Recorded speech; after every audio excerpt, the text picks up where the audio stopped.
Okay, our next speaker, he's with New Mexico State University, Craig Newtson, and he's going to be talking about using ultra high performance concrete over bridge decks. My talk is going to be about a UHPC overlay that we put on a bridge down at Socorro, New Mexico, back in the spring of 2021. You don't just jump into a field project like that, field implementation project.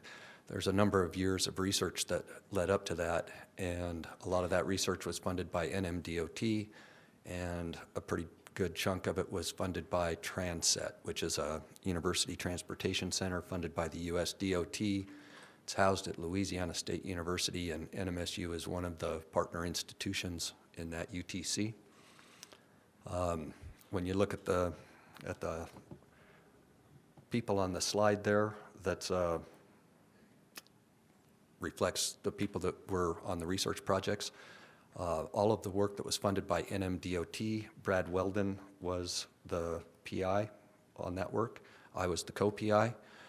For the work that was funded by Transset, I was the PI, Brad Weldon was the co-PI, and then William Toledo and Andres Alvarez are the PhD students. William Toledo working with me and Andres Alvarez working with Brad Weldon. As a general outline for the talk, I'm going to start with some background. Again, it takes a lot of research to get to the point where you're ready to do field implementation.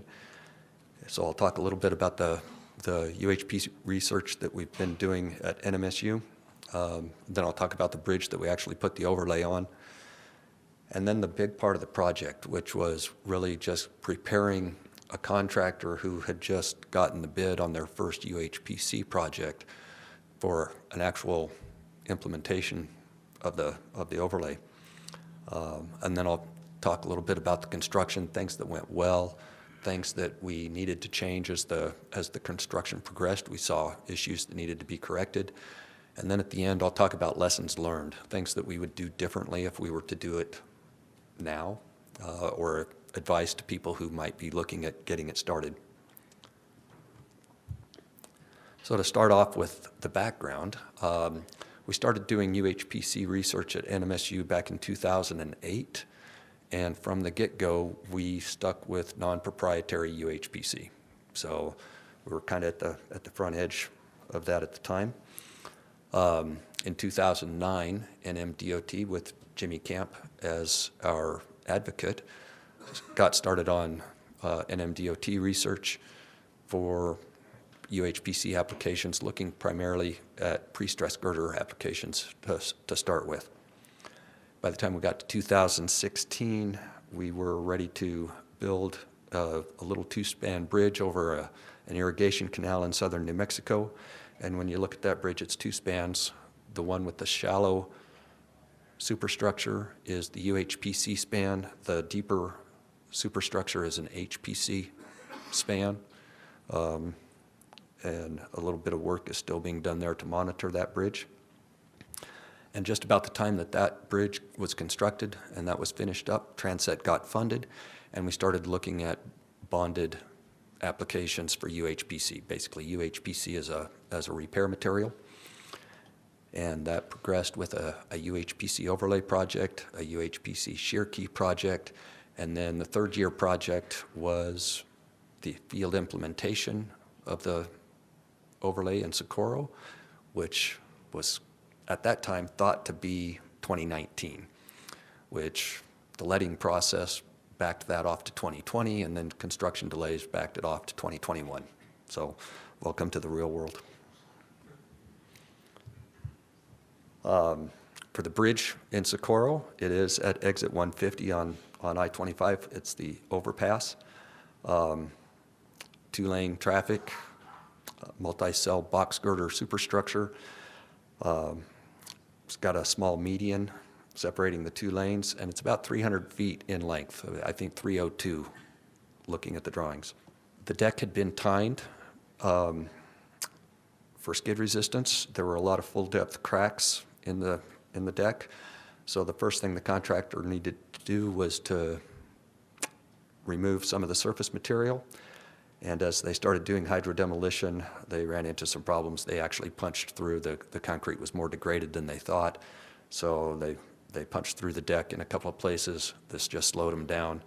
And the design called for removal of that surface concrete and then bringing the deck back to the original elevation with a leveling course, basically an HPD course, which was to be tined and then surface prepped, and then the UHPC overlay on top of that HPD layer.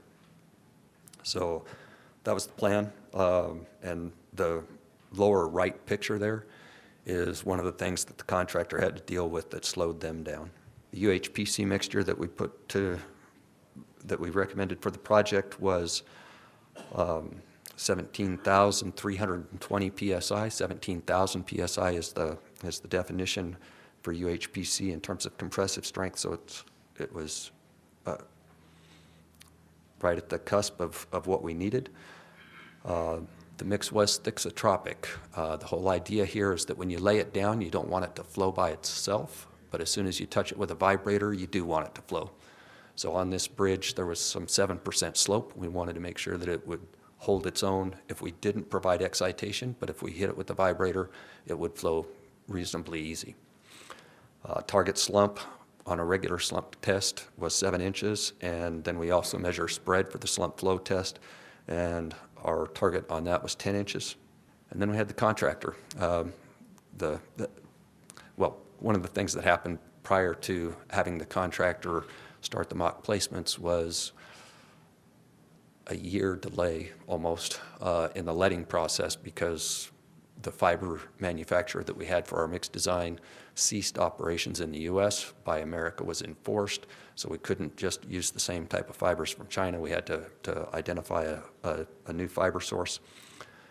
Eventually the project was let, and in 2020 in the contract we had a requirement for the contractor to perform a mock placement. Contractor had never worked with UHPC before, declined NMSU's invitation to work with them ahead of the mock placement. So when they showed up for the mock placement, the first one, we basically had to teach them how to mix UHPC. And part of that was just accounting for the moisture in the sand. We specified dry sand. They thought they were going to be able to just use regular batch plant sand. So had to get them straightened out on a couple of points there. They scheduled a second mock placement. In this one, they actually did get the mix right, but they bogged down their mixers. The stuff is difficult to mix, and when you're doing it in quantities, it's tough to find a mixer with enough power. So we spent that mock placement trying to figure out what batch volume they could actually mix. Third mock placement, they did a nice job with everything until they actually started placing the UHPC, and then they let the substrate dry. So where it was saturated from the night before, we got good bond strength. Where they'd let it dry, there was no bond strength, but at least we knew why there was no bond strength. We weren't too worried about this one. We actually accepted that mock placement. And then they started falling behind on construction. We got to Thanksgiving, and they still hadn't placed the HPD layer, the leveling course. So they shut down for the winter. We came back in the spring of 2021, and it was an entirely new crew, 2 people from the original crew. So we did a fourth mock placement. Everything was good. Again, they worked with a dry substrate, but at least they recognized what the issue was. At that point, we had them work on the surface preparation of the HPD. What you want is exposed aggregate. So it's a bead blasting operation there. When you look at that surface right there and you see a little bit of exposed sand, acceptable based on our lab testing at that texture, but you should, when you look at that, you should think bare butt minimum. That is the worst you would want to see. Once the surface was prepped, needed to keep it saturated 24 hours prior to placement of the UHPC. They did a really nice job with that. In terms of saturation, they did really well. And then they actually started placing UHPC As part of that process, they had the mixers at one end of the bridge and placed from the far end back towards the mixers.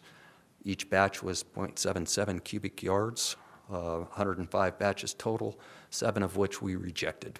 And we, NMSU, was an agent for NMDOT in this portion of the work.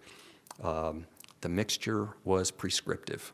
So NMDOT took on the liability associated with the mix. That those 7 rejected batches, that was NMDOT money. That was not from the contractor. So something to keep in mind. This was one of the things that NMDOT felt they had to do in order to do a pilot project. It just creates a different dynamic, I guess, on the work site. The 7 that we rejected, mostly due to bogging down the mixer. So that 0.77 cubic yards, it was really right at capacity for them. In terms of materials handling, they bagged the sand separately. Fly ash and cement were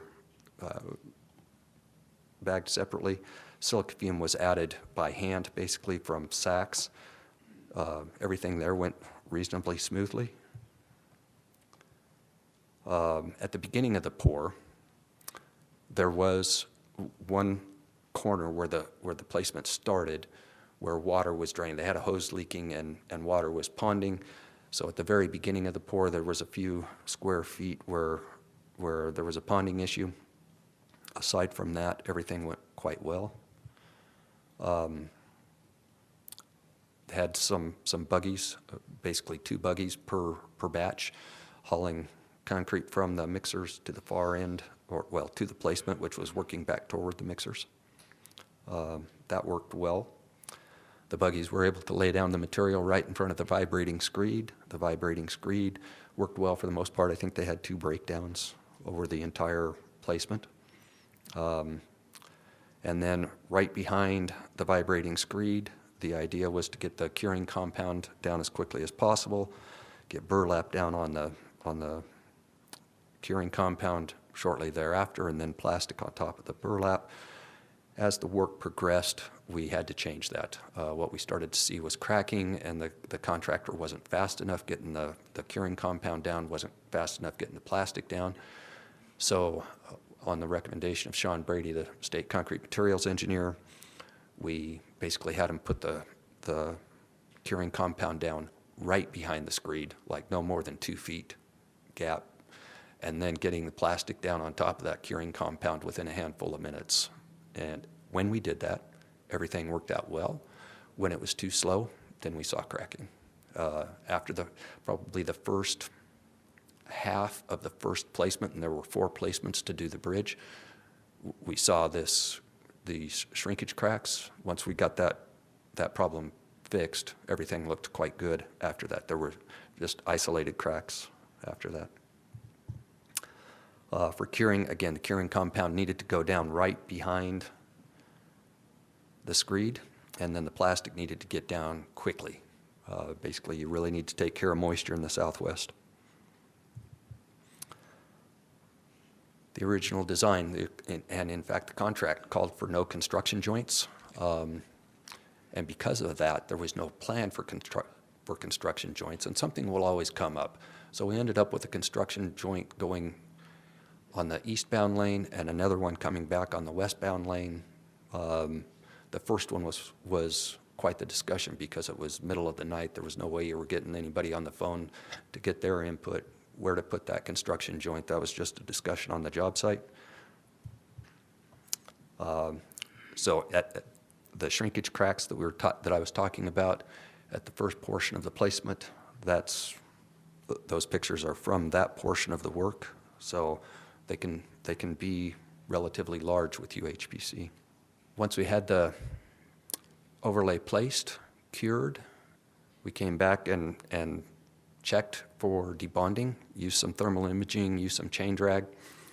We identified 4 areas that looked like they might potentially be debonded. 2 of those were tested, one of which was actually debonded. That was a little area about 2 feet by 2 feet, so about 4 square feet. and the other one was the lowest of the strengths that we got from the pull-off tests. But when we looked at the average strength from the pull-off tests, they actually looked pretty decent, especially when you remove the zero from the debonded area. So off of that, we have recommendations for anybody who thinks they might want to try this. The first is start small. This bridge was this bridge, quite frankly, it exceeded the capacity of what the contractor could do in terms of expectations, saying that we were going to do one lane all the way across the bridge in one placement. Basically, it turned into something like a 16-hour placement, and honestly, they didn't have that capacity. Try to isolate the overlay work contractually. We had the same contractor that was doing all of the rehabilitation work on this bridge, and they fell behind on other portions of the work, so it made it difficult to isolate the overlay work. Start with a robust mix design. The fact that we had to go back and change fibers at the last minute, that took time. Try to avoid prescriptive specifications. Really, there are a number of non-proprietary mix designs that are available to contractors. There's no reason why they can't take on the liability associated with mix development at this point. In our case, we publish ours. We don't claim ownership of those mix designs. They're public domain as far as we're concerned. They're free. Anybody wants to use them, they should feel free. Require mock placements. If it wasn't for mock placements, I can't imagine what a disaster this one would have been. That was crucial, and hold their toes to the fire on those mock placements. Have a plan for batching, mixing, and placement. Make sure that the contractor actually has the capacity and a realistic time frame to accomplish the work. Curing was pretty crucial. Make sure you get the curing compound down immediately and the plastic on top of that curing compound quickly, and no more than a handful of minutes from exposed to covered completely. And then the last comment is just have a plan for cold joints or construction joints. Even if you say you don't want them at all, it's not the end of the world to have them. You just need to have a plan so that everybody's on board with where it's going to be. And at that point, that's the talk. There's a microphone somewhere for you. How did you dose the fiber in for the mix? We actually started with we actually came up with our fiber dosages really early on for the pre-stressed concrete work back in the 2010 to 2013 range, and we came in at 1.5%. We've gone as high as 1.75%, and I don't recall which of those two we used on this particular project. It's in that mixed design. I just didn't. And how was it physically done by the contractor to get the fiber in? It was the last ingredient. So we mix until we're fluid, and then the fibers are added last and slowly. By hand. By hand. Okay. Yes. But they were pre-measured. They were pre-weighed out in buckets. Okay. Yeah.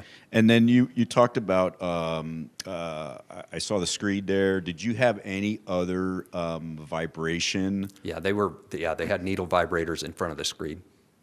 Yeah, so as they were laying concrete down in front of the screed, it was just dumped by the buggies, and then it was shovel work, rake work, and vibrators, needle vibrators to get it spread. Okay, very good. Thank you. Mm-hmm. A quick one. How did you handle or treat the cracks in the overlay? Is Earl Franks here? We're going to have a local contractor do that, address that using price agreement. We just haven't done it yet. It's coming up this year. Thank you, William. The preceding was produced by the National Center for Pavement Preservation. More information can be found on the web at pavementpreservation.org. Additional support provided by Michigan State University.